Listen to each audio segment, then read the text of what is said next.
সেদিন আর ফিরে আসুক এটা কেউ চাইবে না।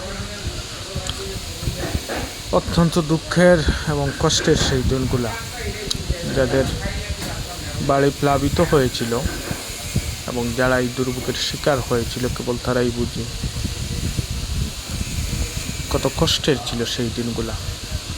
নিশ্চয়ই কেউ ফিরত চাইবে না যে সেই দিনগুলো আবার আসুক। আল্লাহ পাক সবাইকে হেফাজতে রাখুন, ভালো রাখুন। বন্যা কবলিত মানুষ যখন হঠাৎ দিশেহারা হয়ে পড়ে, ঘুম থেকে উঠেই যখন দেখে নিজের বাড়িঘর গুড়িয়ে নিচ্ছে, তলিয়ে যাচ্ছে, মানুষ তখন হতবাক হয়ে যায়, দিশেহারা হয়ে যায়। কুশিয়ারা বারবার মানুষকে এরকম কষ্টে এবং দুর্ভোগে ফেলে দেয়। কেউ চাইবে না, আমরাও চাইব না এরকম দুর্দিন, এরকম দুর্ভাগায় পড়ে যাক এলাকা। আল্লাহ পাক সবাইকে হেফাজতে রাখুন, ভালো রাখুক, সুস্থ রাখুন।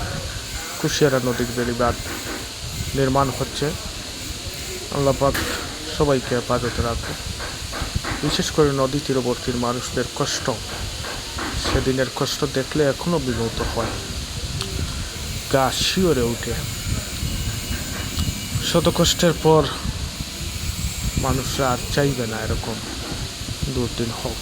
আমরাও চাইব না এই দিন আর ফিরে আসুক। সবাই ভালো থাকবেন, সুস্থ থাকবেন, দোয়া করবেন। আল্লাহ হাফেজ।